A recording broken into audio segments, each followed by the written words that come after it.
guys and gals, today we're going to talk about doing an install.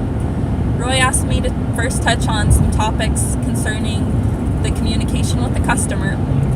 So when you first have a customer come to you and they're wanting a custom job, you start off by discussing all of the specific details such as the size, the finish, any other specifics that are relative to that job. And you need to at least once or twice repeat back to them what it is that you're understanding they're wanting.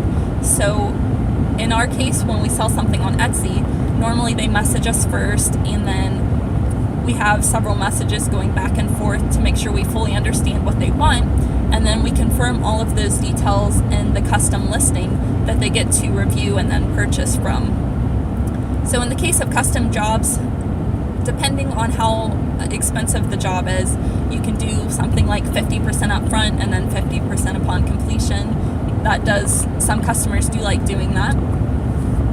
And one of the things when it's coming closer to the install date that you'll want to do is you'll want to get their name, their address, their phone number, look up on MapQuest, how long it's going to take you to drive there, and kind of just do some general preparation things to make sure you've got clear communication with the customer and that they know that you've scheduled a date with them that will work well for them, and that you can get there in a timely manner. So now I'll go into the 5 tips for a successful install, and just kind of give you some experience here and some wisdom from being in a customer service related industry when I was an HVAC technician. So when I was an HVAC technician, part of the time I did commercial and I did industrial work. That was kind of a different installation deal there. Usually you had a general manager, and then you had a PM or a project manager that you would deal directly with, so there wasn't really a customer per se. You were just dealing with the main contractor of the job in those instances, or a plant manager or something of that nature. But a lot of my work, almost probably 75% of my work whenever I was doing heating and air conditioning for the 8 years that I did it, was spent in residential. So residential work always required us to take and go into someone's home and install whatever that may be, whether it be a furnace, an air conditioner, a humidifier. It didn't really matter what it was. It could just be a thermostat. And at every point, our installations, or at least my installations, which I always had top-notch reviews, and I didn't have callbacks the whole time I was there, they all were the same. My dad set me up with this when I was training with my father to become an HVAC technician. He kind of set me up with this mentality that every time you show up at a customer's house, you do the same exact steps. You look presentable, you make sure your shirt's tucked in, things like that, and do those things. So this starts our 5 steps. Sorry, long prelude, but I had to give you a backdrop, so this way I'm not just some young, dumb kid here that's never actually interacted with the public. Right, you've got experience. I have a lot of experience in this subject. So, the first step when you go to a customer's job site, you have got to understand the fact, number one, they don't know you. So presentation is everything. Presentation. And that person who's presenting themselves is you.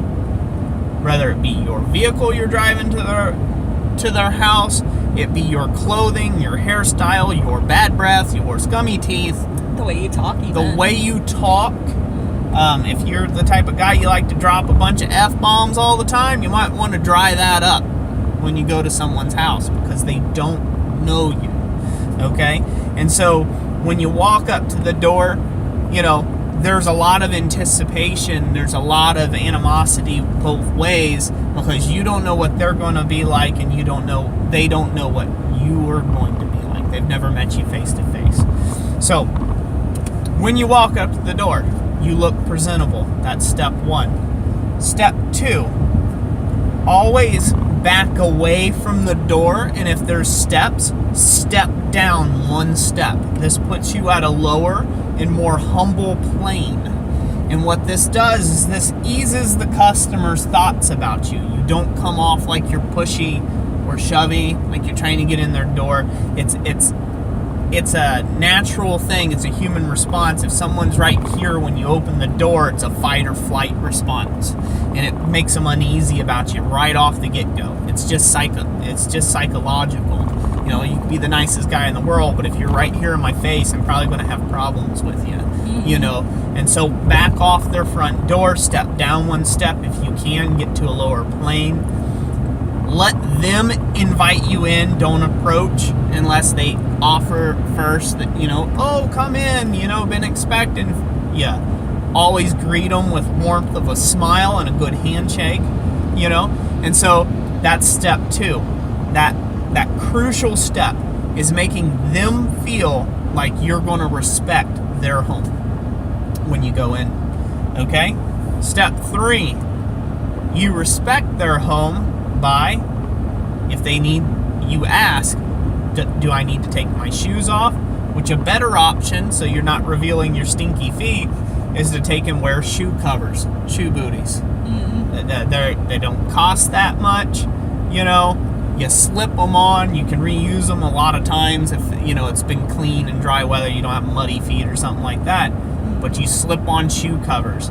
And some people, they'll insist, they always like, oh, that won't be necessary. I'm telling you, that's a lie, that's a trick. They're just seeing if you're still going to put them on. It's a layer of protection for yourself. And the last thing you want to do is walk across like some sort of cashmere rug or something white, and then you had a little bit of blacksmith soot on the bottom of your boot, and they got to get their carpets steam cleaned. I guarantee you, it won't be all right.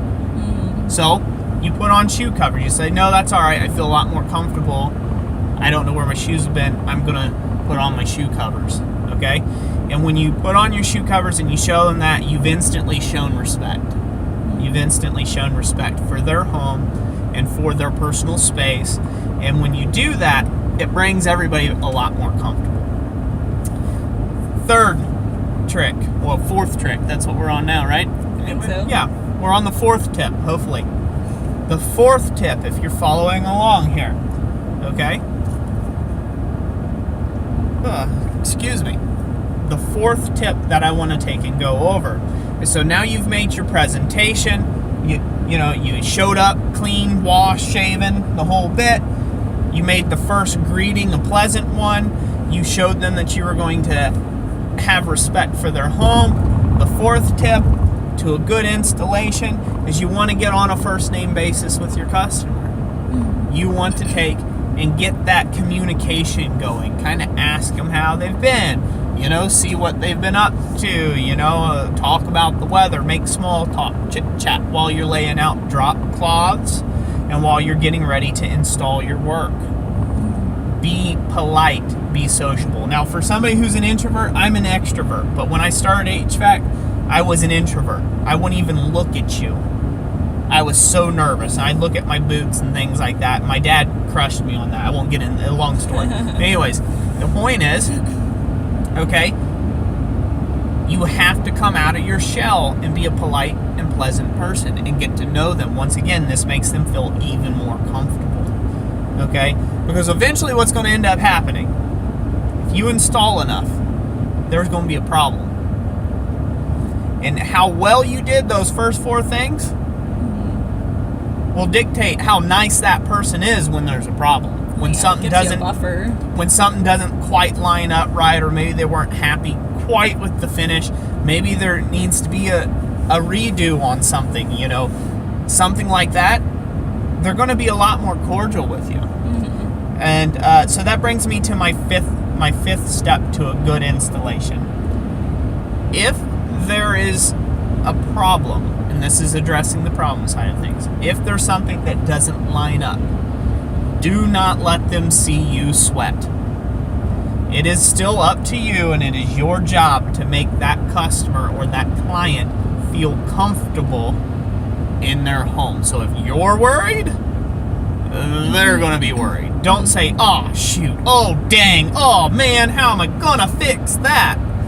You do that, this person has lost a lot of faith in you and your abilities and trust with your ethics. So, you know, you want to take and say, like, oh, okay, well, this isn't quite working out, so I need to readdress this. Let's reschedule a date when I can take and come out, and, you know, I'll get this fixed for you, and then I'll come out and I'll take care of that. And if you talk like that and you take all 5 of these steps to heart, you'll have a successful install no matter what you're installing. It could be a thermostat, it could be a cat into a cage. It doesn't matter. It doesn't really matter what it is that you are installing for that customer. Yeah, I blow her up all the time with that type stuff. It does not matter. They will enjoy your work, and more importantly, they will enjoy getting to know the artist behind the work. So that's it for today. We're gonna leave it here. Thank you all for watching this video. God bless you, and good luck on your next install.